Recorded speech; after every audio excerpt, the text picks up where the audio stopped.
माला की दो बेटियां हैं, पूजा और आरती, और एक बेटा सुरेश था। पति के मृत्यु के बाद माला ने अकेले ही माँ और पिता दोनों का प्यार बच्चियों को देकर बड़ा किया है। दोनों बेटियां पूजा और आरती बहुत ही संस्कारी और समझदार हैं कि छोटी बेटी आरती की सगाई तय हो गई है। आज से ठीक 2 दिन बाद आरती की सगाई होने वाली है।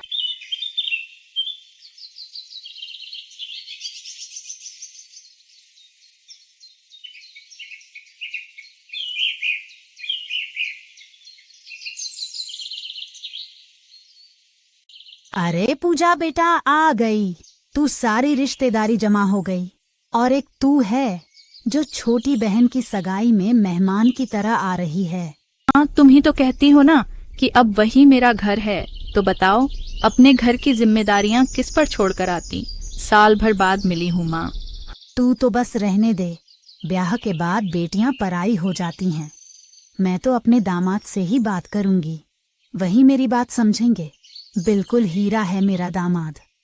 अच्छा, अब तू आ गई है तो अपनी जिम्मेदारियां संभाल। मैं अकेली जान थक गई हूँ। दौड़ते भागते इतने काम हैं, मेरा तो दिमाग काम ही नहीं कर रहा। हाँ माँ, चलो बताओ क्या काम है, मैं छट से निपटा देती हूँ माँ। दीदी, दामाद जी को बैठक में चाय नाश्ता भिजवा दो। मैं आरती का सामान पैक करने में मदद करती हूँ। माँ, पूरे 2 दिन से हम दोनों माँ बेटी चक्कर घिनी बनी घूम रही हैं। उफ, सगाई में इतना काम होता है, इतनी रीत रिवाज है, करते करते तन मन सब थक कर चूर हो जाता है। सही कहती हो बेटा। अब जरूरी बात सुनो। यह रुपयों का बैग है, मुझे तो होश ना रहेगा। सभी रिश्तेदारों को मिठाई का डब्बा और विदाई के लिफाफे तुम्हें ही देने हैं। ठीक है माँ, तुम बेफिक्र रहो माँ।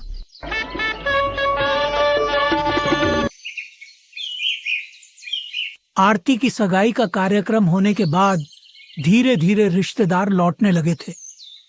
ये लो तुम्हारी अमानत, अब तुम संभालो, मुझे निकलना होगा। लड़के वालों की भी विदाई करवा दो। क्या कहा? विदाई करवा दो? यह कौन सा समय है? विदाई का अपनी छोटी बहन की सगाई से यूं ही लौट जाएगी। मैं बताए दे रही हूँ, इस बार मैं हफ्ता 10 दिन से पहले नहीं भेजने वाली हूँ। तुझे कुछ हुआ है क्या बिटिया? हमसे कोई भूल हो गई है क्या? हम दामाद जी से क्षमा मांग लेंगे। बस इसमें तुम जाने की बात ना करो। सोचा था छोटी की सगाई के बाद आरती और मैं कुछ दिन तेरे साथ रहूंगी, मेरे दिल को भी कुछ सुकून मिल जाएगा। लेकिन इस माँ की किसी को भी चिंता नहीं। मैं दामाद से बात करने वाली हूँ। अब तो वही तेरी अक्ल ठिकाने लगाएंगे। मैं उनसे ही बात करूंगी। जिद मत करो माँ, मैं भी चाहती हूँ आरती की सगाई खुशी खुशी पूरी हो, यूं समझ लो। बस इसीलिए जा रही हूँ। मैं तुम्हें कैसे समझाऊं माँ, बस जाने दो। कुछ देर बाद पूजा की जिद देखकर माला से रहा नहीं गया और वह दौड़ती हुई दामाद जी के पास पहुंच गई। माँ जी, शादी हो गई। आपकी बेटी की अब आपकी इच्छा से नहीं, हमारी इच्छा से जीना होगा। इसे अब जब हम कहेंगे तभी यह आपसे मिलने आ पाएगी। आज इसकी बहन की सगाई है, ऐसे कैसे? इसे जाने दूं। वैसे भी साल भर बाद बिटिया का मुंह देखा है, अभी तो यह रुक कर जाएगी।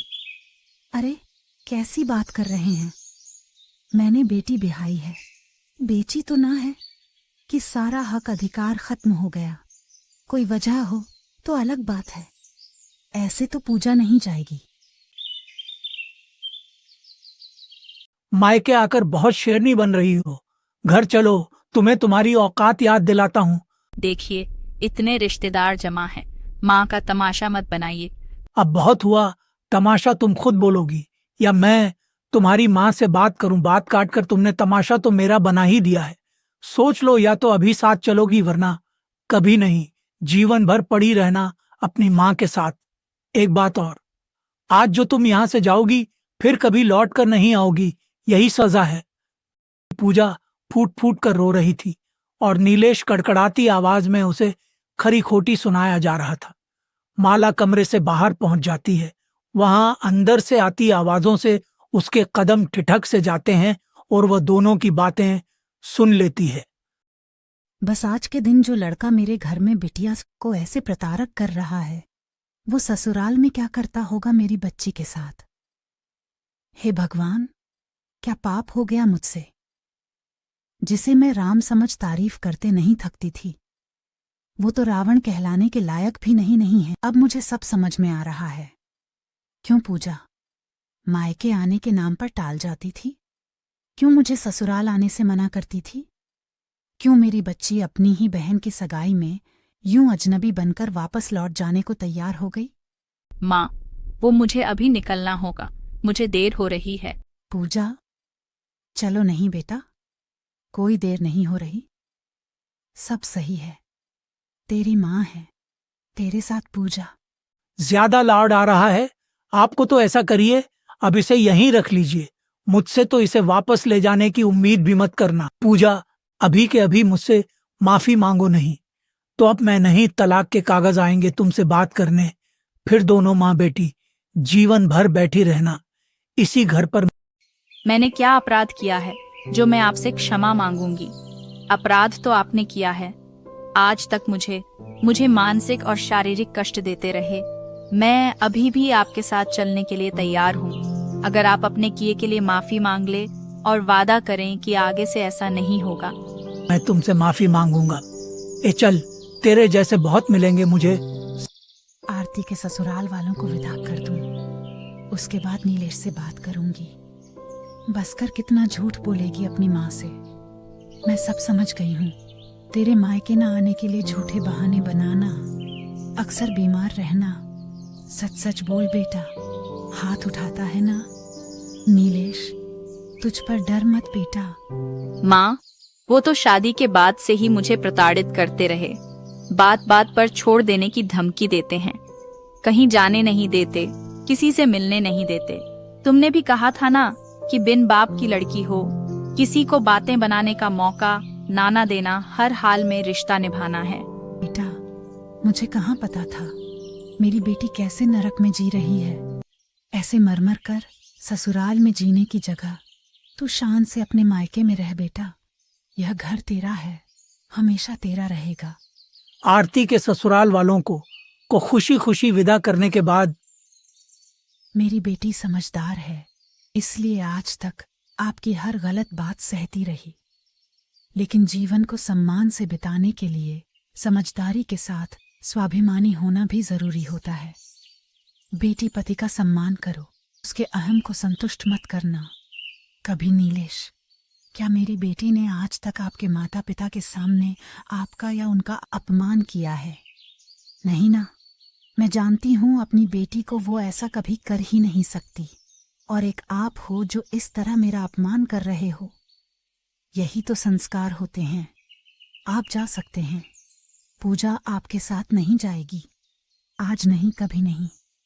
बेटी नीलेश को परखने में मुझसे भूल हुई है। उसकी अच्छी तनख्वाह, बड़ा मकान देखकर मैंने खुशी खुशी तेरी शादी उससे कर दी। अगर आज मैं तेरे साथ खड़ी नहीं हुई तो तू फिर से उसी नर्क में पहुंच जाएगी और इस बार उसके अत्याचार और बढ़ जाएंगे। एक मानसिक रोगी के साथ जीवन बिताने के लिए मैं तुझे विवश नहीं कर सकती। तुम यहाँ अधिकार से रह सकती हो। अपने मन से बोझ उतार दो और स्वतंत्र होकर जियो। सास की बात सुनकर नीलेश शर्मिंदा हो गया और पूजा से माफी मांगने लगा। पूजा और माला उसी माफ कर देती है। उसके बाद सभी खुशी खुशी रहने लगते हैं।